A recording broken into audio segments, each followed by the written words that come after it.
של התצוגה. אז אחרי כל ההתחלות והתודות אני מבקשת להזמין את ראש המועצה צביקי בר חי לומר כמה מילים. ערב טוב, פשוט הרב ראם הכהן,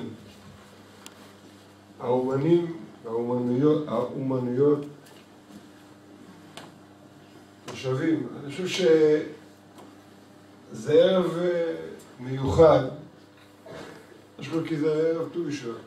ט"ו בשבט הוא חג ארץ ישראלי, שאני חושב שבשנים האחרונות נתנו לו נופך לפחות הרבה יותר עמוק והרבה יותר ייחודי מאז שאני הייתי נער צעיר. אבל אני חושב שבמיוחדות הזאת יש קומה שנייה בהתכנסות המיוחדת הזאת הערב כאן במיתרים. אני חושב שיש פה משהו ארץ ישראלי, שאני מסתובב, אני כבר את התמונות רואה מספר ימים. היום הלכתי פה כמה אנשים, ככה עשיתי איתם סיבוב. יש פה איזה מנגינה, איזה מיתר נוסף אני חושב שהיום התחלנו לפרוט עליו, ואני באמת אומר את מה שאני מרגיש, כמו בכל דבר, האנשים עושים את המציאות. יש פה אנשים, נשים בעיקר, הן מובילות, שיוצרות ובונות פה תחום שאני מאמין בו, שילך ויתפתח. אני חושב שאת האווירה משרה פה בעיניי דוד המלך. דוד המלך היה אחד האומנים היותר מפורסמים שחיו פה באזור. האזור נתן לו השראה.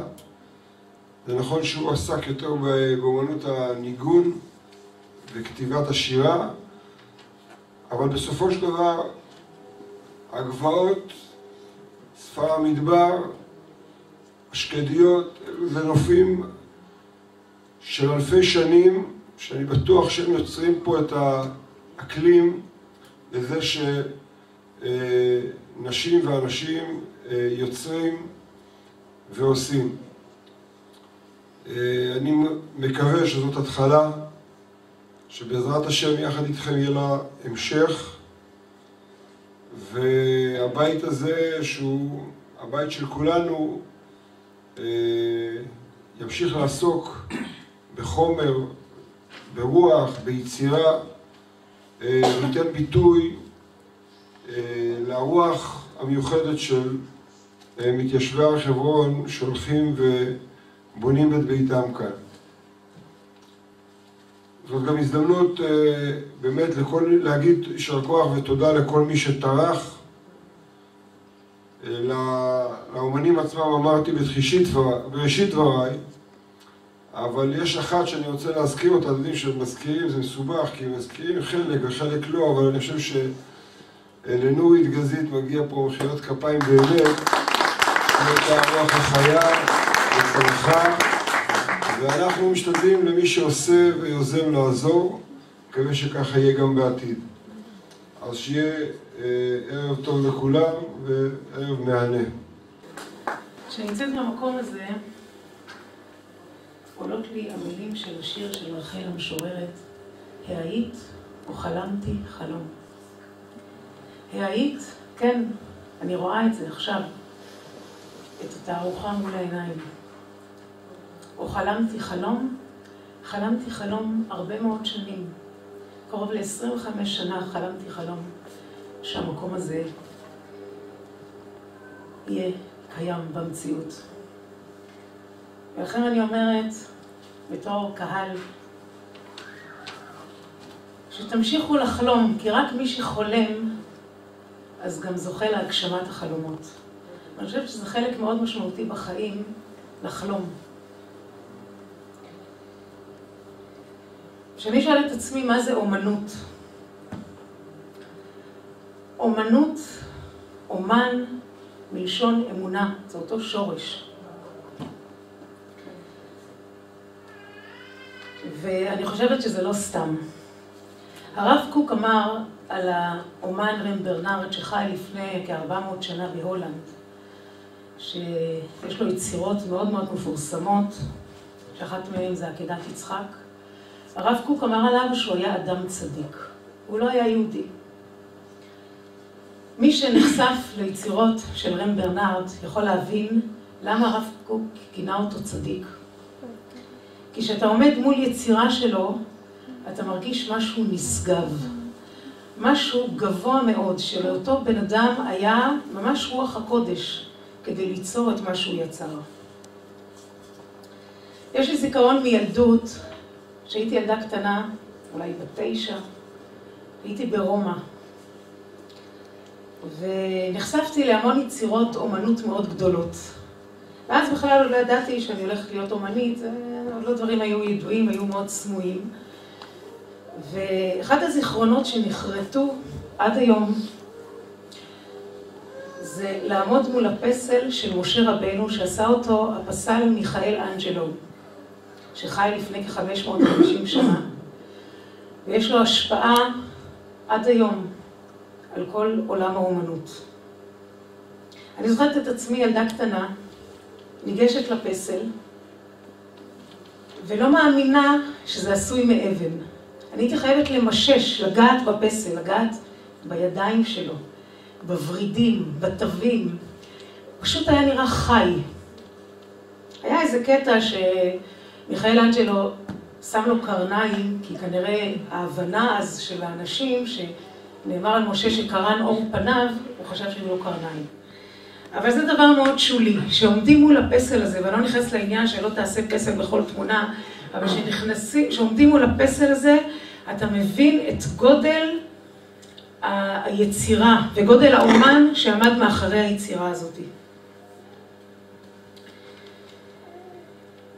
ועכשיו, זה גם לגבי יצירות של מוזיקה, שמקשיבים ליצירות קלאסיות של מוצרט, בטהובן, באך, ויוולדי, צ'ייקובסקי וכולי. זה ברור לי, זה אנשים שהחיים שלהם היו קצרים והיו להם יצירות עצומות. האנשים האלה היו בעלי רוח קודש מאוד מאוד גבוה, היה להם חיבור מאוד גבוה לקדוש ברוך הוא, אחרת זה לא היה קורה, זה היה ממש מעין התגלות. ואחת ההוכחות שכל הדברים האלה אנחנו שומעים וחיים אותם גם בימינו. ביהדות אנחנו פוגשים את האומן הראשון בצלאל. ואת הדברים שאני אומרת עכשיו זה קצת בהשפעת שיחה ששמעתי מפי הרב ראם שנמצא כאן לפני שנה, אני לא זוכרת אם זה היה על פרשת שבוע של ויקהל או פקודי, אבל התפללתי בישיבה בערב שבת, ואתה נתת שם שיחה על בצלאל, ואני הלכתי עם השיחה הזו, זה מאוד דיבר אליי, וככה חזרתי הביתה והתעמקתי, זה מאוד עניין אותי, העניין הזה של בצלאל, והיה לי כמה תובנות מהפסוקים. דבר ראשון כתוב, וימלא אותו רוח אלוהים בחוכמה, בתבונה ובדעת ובכל מלאכה. ואני שואלת את עצמי, למה צריך להיות כתוב דבר כזה? יוצר טכני, עושה דבר, אומרים לו תעשה א' ב', מבחינה טכנית, והוא יוצר את זה. פה כבר אנחנו מקבלים רמז למציאות שאומן, אם הוא אומן אמיתי, חייבת להיות בו רוח הקודש. כי אחרת זה לא אומנות, זה משהו תחביבי. אחר כך כשמסתכלים בפרשה, אז כתוב לאורך כל הבנייה של המשכן וכליו, ויעש, כל הזמן ביחיד, למרות שהיו עוד אנשים שעבדו במלאכה הזאת. אז רש"י כותב שבגלל שבצלאל השתדל יותר מכולם, נקראה המלאכה על שמו. ואני חשבתי שזה עוד הרבה מעבר לזה. בצלאל זה בצל אל. בצלאל היה בהתבטלות גמורה כלפי הקדוש ברוך הוא, באמונה גדולה כלפי הקדוש ברוך הוא, ולכן הוא זכה שהמלאכה תיקרא על שמו, ולכן גם המלאכה שלו הייתה ברמה מאוד גבוהה. וזה רואים גם בסוף מה שכתוב, כתוב על בצלאל שהוא עשה את כל אשר ציווה השם את משה. לכאורה היה צריך להיות כתוב, בכל אשר ציווה את משה, אותו משה. למה השם את משה? ואני, זה פירוש שלי אומנם, אני חשבתי ככה. בצלאל בעצם לא היה צריך את המתווך של משה. הוא היה ברמה רוחנית כזאת גבוהה, שהוא הבין את המסר מהקדוש ברוך הוא, והוא יצר את הכלים בדיוק כמו שהקדוש ברוך הוא רצה. ומשה המתווך, הוא לא היה זקוק לו. הוא פשוט היה מחובר לקדוש ברוך הוא. ולכן הוא הצליח במלאכה הזאת בצורה בלתי רגילה. מתוך אמונה והתבטלות. האומנות היהודית הייתה 2000 שנה בגלות. ואנחנו זוכים היום לדור חדש, דור של תחיית האומנות בארץ ישראל. ואני מקווה שמהמקום הזה, גם בהר חברון, אנחנו נזכה לתחייה גדולה של האומנות. למרכז הזה חיכיתי הרבה שנים, ולפני כמה זמן כתבתי שיר שאולי מבטא יותר מהכל את המציאות של לחכות. לחכות זה נצח. כל שעה שעוברת נדמה כשנה חולפת. הדקות עוברות לאיתן, השניות כאילו נדם זמנן. ומה שנותר לחכות, לצפות, שכל זמן של אי עשייה מוליד ברכה גדולה. הגשמה מתוך הבשלה לזמן גאולה. למדני לחכות לבאות, לחכות לזכות. כשאני נמצאת במעמד הזה אני יכולה להגיד, כמובן בלי שם השם, אבל שהחיינו וקימנו והגיענו לזמן הזה. ותודה לכולם, לכל המסייעים, האומנים, הדוברים. תודה רבה. ערב טוב, שיהיה לכם ערב מעניין. בתורה ובהגות היהודית ישנה התייחסות מיוחדת לאומנות. אני מבקשת להזמין את הרב ראם הכהן לגעת בנקודה המרתקת של המיזוג בין עולם התורה לשדה האומנות. טוב, קודם כל שמחה גדולה מאוד, ואני שמח על הדברים ששמעתי, ואני אמשיך באותו ניגון. קצת היה קשה לי מאוד עם ההגדרה של האומן במילון שם, שהקראת אותו. אני מניח שתסכימו איתי. אומן הוא לא אדם שיודע את מלאכת האומנות. אולי אני אספר סיפור שיבטא את חוסר ההבנה של האומנות, ומתוך זה ספר של אחד מאדמו"רי רוז'ין שמספר סיפור כזה. היה רב חסיד שנתגדל בין המתנגדים ונסע והסתופף בצל אבי אדוני זקני. כלומר, הוא היה מתנגד לחסידים ורצה למצוא להם את כל הדברים הלא טובים. ודרכו היה לשאול ולחקור תמיד על דרכי החסידים, להראות להם שהם לא מתנהגים בסדר. פעם אחת היה אצל אבי אדוני זקני בימים האחרונים של חג הסוכות, וראה איך שביום הושענא רבה לערב הלכו מהסוכה לגמרי. בהושענא רבה חייבים בסוכות, והרבה לא הלך בסוכה, לא ניכנס לזה, זה לא הנושא שלנו. ובליל שמיני עצרת לא פסע פסיעה לסוכה, וגמר בדעתו לשאול את אבי זקני על עניין זה. למחר בשמיני עצרת הלך פנימה לשאול אותו, ותכף כשבא לשם קודם פתחו את פיו לשאול, אמר לו אבי אדוני זקני, אספר לך מעשה בדחנות. פעם אחת השיג מלך אחד מלרז, אינני יודע באיזה שפה זה, זה צייר. באיזה שפה זה, מישהו יודע פה? לא יודע. צייר נפלא מופלג באומנות הציור. היינו שצייר איזה דבר, אף שצייר אותו על הנייר בשטחו, אף על פי כן היה נראה כבולט ועומד. ועשה מלך סעודה וקרא לשרים גדולים להראותם את יופי מלאכת המלרז. וציווה לצייר לצייר איזה דבר. וצייר שדה עם השיבולת עם הקש, והייתה נראית מכוון כשדה עומדת עם השיבולת והקשים. והראה להם זאת, ונתפלאו מאוד על גודל יופי האומנות כמו שדה ממש. ועמד מרחוק כפרי אחד, וראה את הציור. אמר למלך, אינו מכוון זה הציור כשדה, כי השדה כשהיא בקומתה ובגודלה נראים הקשים והשיבולת נעים ונדים לכאן ולכאן, וזה הציור עומד על עומדו בלי תנועה. עומד לו הכפרי ואומר, זה לא אומנות. החזירו לצייר את הציור וציווה לו שיעשה ציור אחר טוב, מכוון בלי שום פקפוק. ועשה הצייר באר מים עם דלי ושוקת להשקות הבהמות, ואחד מושך הדלי. והמלך עשה כמו כן, יום שני להראות העמים והשרים את יופי מעשה הצייר.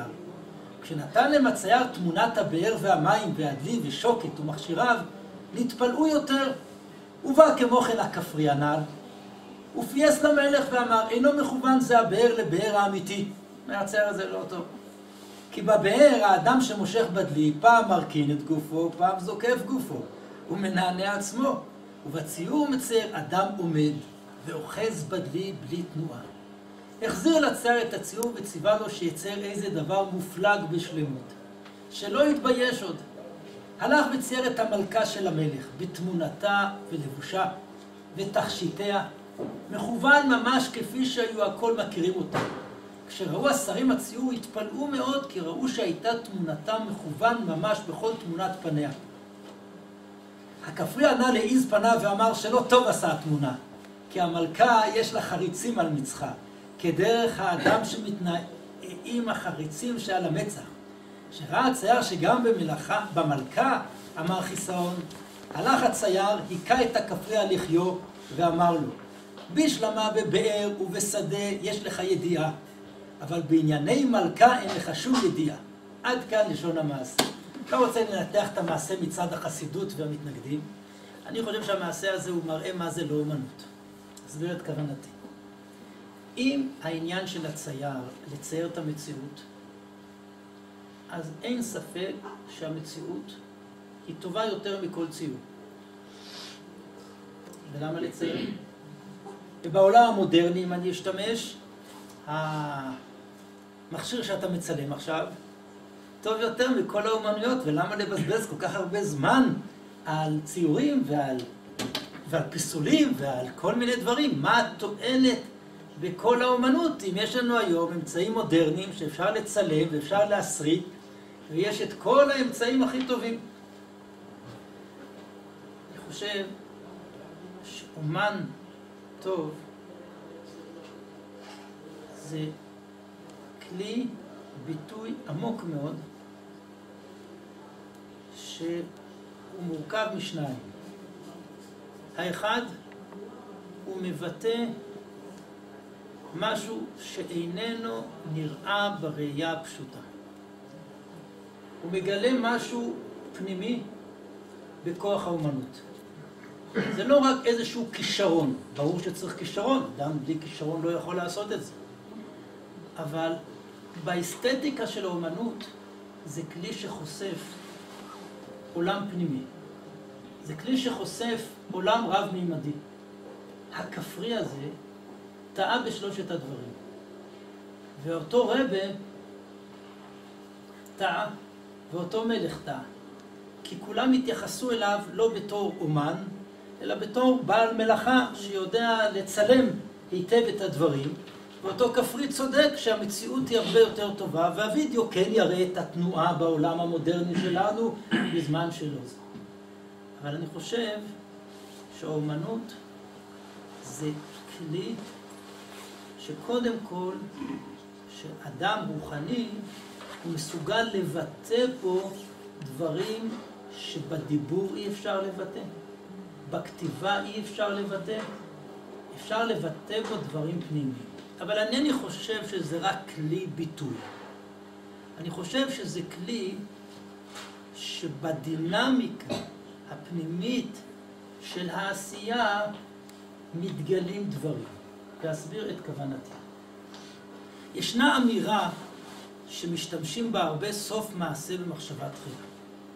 ואני חושב שמי שאצלו יש סוף מעשה במחשבה תחילה, הוא איננו אומן. אומן אמיתי אין אצלו סוף מעשה במחשבה תחילה. סוף מעשה במחשבה תחילה נאמר על הקדוש ברוך הוא, שהוא איננו בשר ודם, הוא מעל מימד הזמן. אומן אמיתי, עצם היצירה, יש בה השראה שהוא חייב לגלות עולם מאוד פנימי. הדברים הם מתגלים לו תוך כדי היצירה.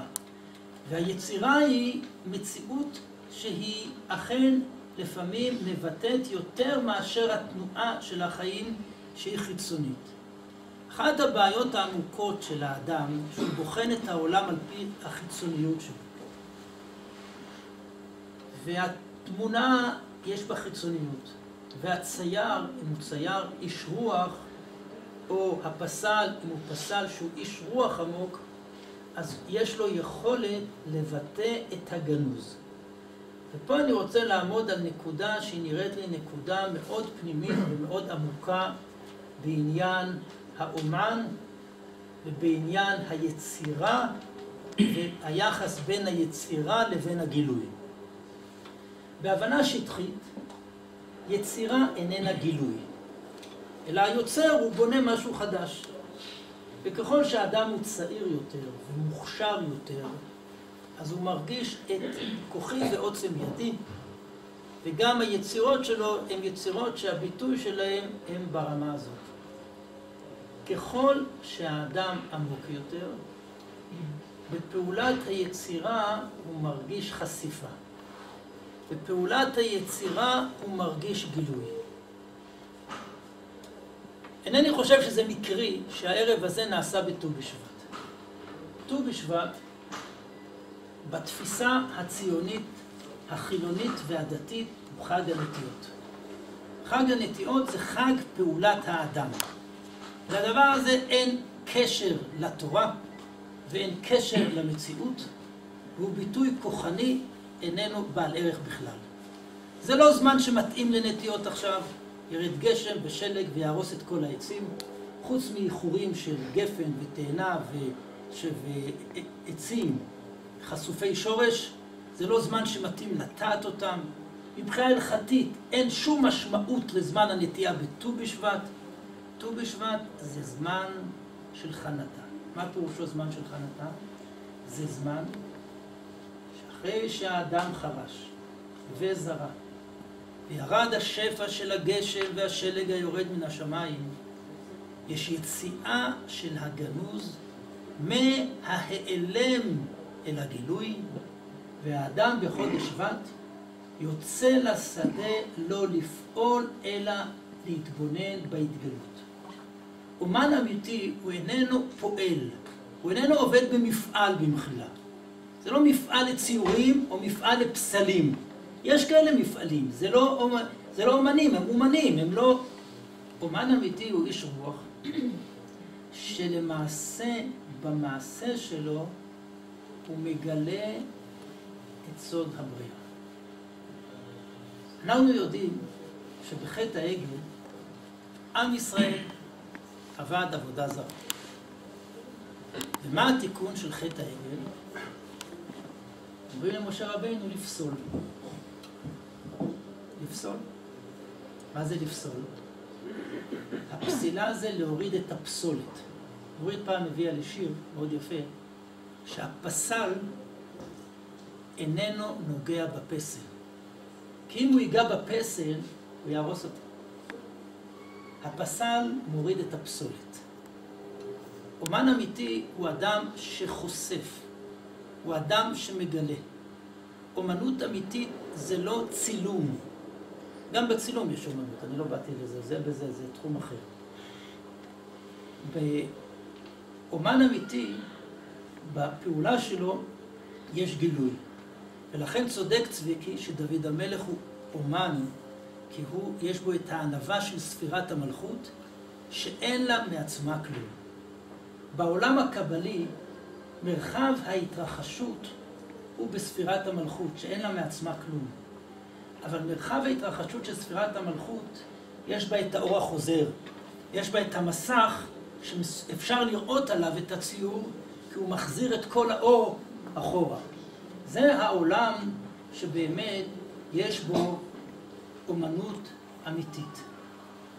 הרב קוק כתב בביאור המדהים שלו, שיר השירים, כל הכתובים קודש ושיר השירים קודש קודשים. הספרות, ופה הגיע מי שהגיע, כי העולם לא היה בשל, ציורה וכיתובה, הכוונה של הספרות. אבל במקור האותנטי זה לא מה שכתוב.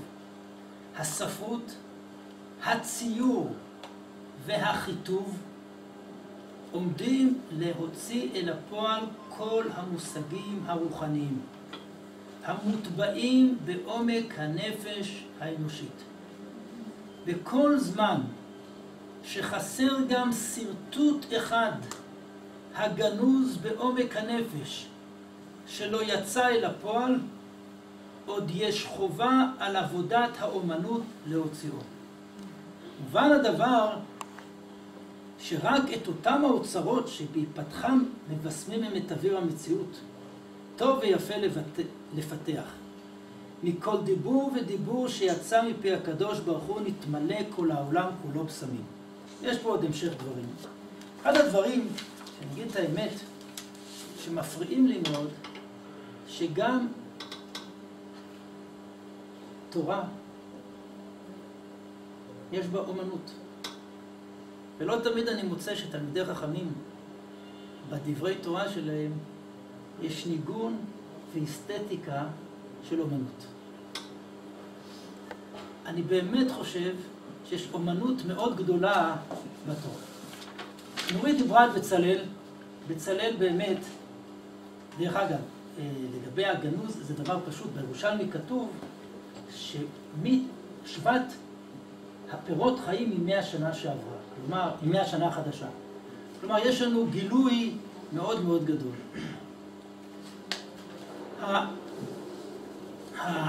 היא דיברה על בצלאל. בצלאל זה שם מאוד מעניין. הוא בצל של האל. בצל של האל אפשר להבין את זה בשני אופנים. אופן אחד, אופן מאוד שטחי, שמשה רבינו אמר לו דבר מסוים, והוא ציווה לבנות כלים ואחרי זה את המשכן, ואילו בצלאל אומר לו דרך העולם קודם לבנות בית ואחרי זה משכן, ומשה אומר לו שמא בצל אל היית. ונורית אמרה את זה יפה, שבצלאל למעשה התנועה הפנימית שלו הובילה לדיבור האלוקי שהיה קודם. זה באמת אני חושב בביאור נכון בדברי בצלאל. והתפיסה הקלאסית שבצלאל, שהוא היה בצלאל, הוא ידע מה השם אמר. אבל רב צודק הכהן מלובלין יש לו הסבר אחר, אני חושב שהוא מאוד עמוק. הוא אומר כך: למה משה לא בנה את המשכן? והיא שאלה מאוד גדולה. יש מדרש מאוד מאוד יפה על המנורה. מדרש ממש יפה. המדרש אומר,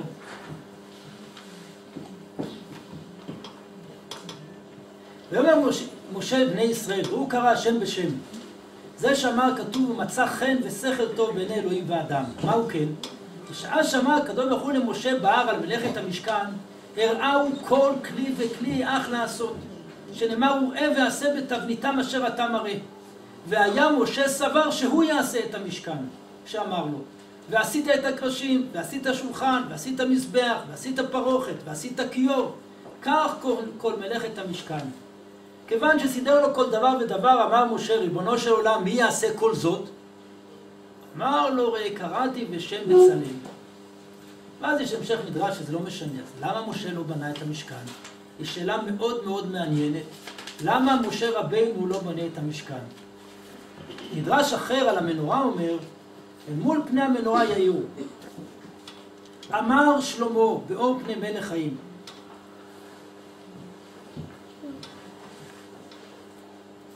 אמר רבי לוי, מנורה טהורה ירדה מן השמיים. למה? שאמר לו הקדוש ברוך הוא למשה, ועשית מנורת זהב טהור. אמר לו, כיצד נעשה? אמר לו, מקשה תעשה המנורה. אף על פי כן התקשה משה, ירד ושכח מעשיה. עליו ואמר, ריבונו של עולם, שכחתי. אמר לו, ראה ועשה. נטל מטבע של אש והראה לו עשייתה. ועוד נתקשה על משה. אמר לו הקדוש ברוך הוא, לך אצל בצלאל והוא יעשה אותה. ירד משה ואמר לבצלאל מיד עשאה. התחיל משה תמה ואמר, אני כמה פעמים הראה לי הקדוש ברוך הוא ונתקשה איתי לעשותה, ואתה שלא ראית עשית מדעתך. בצלאל שמא בצלאל היית עומד כשהראה לי הקדוש ברוך הוא. למה באמת משה לא בנה את המנורה? למה משה לא בנה את המשכן? למה רק בצלאל בנה את המשכן? האם בצלאל היה יותר ממשה רבינו? אומר רב צודק כהן מלובלין, בצלאל היה רק בצל של האל, ולכן הוא היה מסוגל לבנות. משה, שהבין את המשמעות, לא היה מסוגל לבנות. אבל אני חושב שזה נכון, אבל צריך לבאר את זה יותר. באמת השם של בצלאל שהוא בצל של האל. הקדוש ברוך הוא ברא עולם, והוא ברא חלל פנוי. ובחלל הפנוי של העולם הקדוש ברוך הוא מסתתר, והקדוש ברוך הוא נמצא בהיעלם. עולם זה מלשון העלם. הוא מצוי, אבל הוא בהיעלם. במונחים הקבליים יש את הרשימו, המציאות של העולם הזה, אבל הקדוש ברוך הוא בהיעלם. דווקא בגלל שהוא בהיעלם, יש לנו יכולת לפעול. אם הקדוש ברוך הוא לא היה בהיעלם, לא היינו יכולים לפעול. טובו של הקדוש ברוך הוא שהוא מסתתר. משה שראה את המשכן, אם הוא היה בונה, הוא היה אומן ולא אומן, כי הוא היה מעתיק. משה הבין את העוצמה של משמעות כלי המשכן, ובשר ודם לא יכול לבנות את המשכן. אבל בשר ודם, דווקא מתוך ההיעלם, יכול לגלות את האור האלוקי. כך ברא הקדוש ברוך הוא את העולם. הרמ"ק והרמח"ל וכל גדולי המקובלים מדברים על סוד ההיעלם. סוד ההיעלם הוא הגילוי, וסוד הגילוי הוא ההיעלם, כך כותב הרמ"ק בפרדס. הרמח"ל בכרך מדבר הרבה מאוד על היעלם. מכיוון שאנחנו מצויים בעולם שיש בו היעלם, האומן מגלה את הטמון, את האלוקות התמונה במציאות. לצערי הרב, יש עיסוק רב במתח בין ההלכה לבין האומן, והעיסוק הזה במהותו הוא פיגול. כי הוא איננו נותן אמון מאוד גדול באלוקות המצויה במציאות. נכון, לצערי הרב, יש באומנות גם כן דברים שאינם טהורים. אבל אין ספק שלא סתם בצלאל הוא בנה, ולא סתם יותר מזה, בזוהר כתוב שבצלאל ידע לצרף אותיות שבהם נבראו שמיים וארץ. מה פירושם של דברים? העולם הזה האלוקות מצויה בו, ויש את האותיות שבהם נבראו שמיים וארץ. והאומן שחושף בכלי המציאות את הדבר, הוא זה שמסוגל באמת לגלות את השם. משה רבינו, אחרי העבודה זרה, הוא עוסק בפסילה. בפסילה של דבר שעל גביו הקדוש ברוך הוא יכתוב את אותו מכתב. כאשר האדם שותף בפסילה, כאשר הוא יורד, אז כתוב כי קרן אור פניו. חז"ל יש להם דיונים שלמים ממה קרן אור פניו. לפי פשוטו של מקרא, ויש מדרשים שמוכיחים את זה גם כן, אור פניו של משה רבינו קרן כאשר הוא היה שותף בגילוי, כאשר הוא היה בהיעלם, כאשר הוא פוסל בתוך אוהלו, ואז הקדוש ברוך הוא מתגלה וכותב על הלוחות שהוא פוסל את הכתוב. כאשר הוא פוסל ועולה מתוך חיקיון מאוד גדול לשמיים, ואז הקדוש ברוך הוא באמת מגלה. האומנות זה לא אומנות. יש לרב נחמן, בסוף סיפורי מעשיות, משהו מאוד מעניין. הוא מביא ככה, מעשה אחד, הלך מאביו והיה במדינות אחרות ימים רבים אצל אחרים. ולזמן בא לאביו, והתפאר בעצמו שלמד אומנות גדול לעשות מנורה התלויה. וציווה להתאסף כל בעלי אומנויות הזה, והוא יראה להם חוכמתו בזה האומנות. וכן עשה אביו, וקיבץ כל הבעלי אומנויות הזאת לראות גדולת הבן, מה שפעל בכל הימים הללו, שהיה ביד אחרי. והבן הוציא מנורה אחת שעשה, והייתה מגונה מאוד בעיני כולם. מנורה לא מצא חן בעיני כל האומנים. אביו הלך אצלם וביקש מאיתם שיגלו לו האמת, והוכרחו להודיעו לו האמת שהיא מגונה מאוד. והבן התפאר, הלא ראיתם חוכמת אומנותי, והודיע לו אביו שלא נראה יפה בעיני כולם. השיב לו הבן, אדרבה, בזה הראיתי גדולתי, כי הראיתי לכולם חסרונם. כי בזאת המנורה נמצאים החסרונות של כל אחד מהבעלי אומנות הנמצאים כאן. הלא תראה שאצל זה מגונה חתיכה זו, אבל חתיכה אחרת יפה אצלו, מאוד. אצל אחר להפך, אדרבה, זאת החתיכה שהיא מגונה אצל חברו, יפה ונפלאה בעיניו. רק זאת החתיכה מגונה וכן אצל כולם. מה שרע בעיני זה יפה בעיני חברו וכן להפך. עשיתי מנורה זאת מחסרונות לבדם, להראות לכולם שאין להם שלמות, יש לכל אחד חיסרון. כי מה שיפה בעיניו הוא חיסרון בעיני חברו. אבל באמת אני יכול לעשות כתיקונו. אם היו יודעים כל החסרונות והנמנעים של הדבר, היו יודעים מהות הדבר, אף שלא ראו אותו מעולם. אני חושב שהסיפור הזה מאוד עמוק. הציור לא בא לעשות איזה דובדבן עם קצפת. האומנות באה לגלות את החיסרון שבעולם, ודווקא הצל שבעולם מאפשר לגלות את דבר השם. אנחנו נמצאים, כמו שאמרו באמת, בדור חדש. אנחנו צריכים לגדל אומנים שהאומן הוא עבודת השם, ותלמידי חכמים שהתורה שבהם מתנגנת באסתטיקה של אומנות, ובמצב כזה באמת מיני ומיני יתקלה סלעה, ונוכל באמת לחיות בחלל הפנוי מתוך גילוי האלוקות המצויה בחלל הפנוי.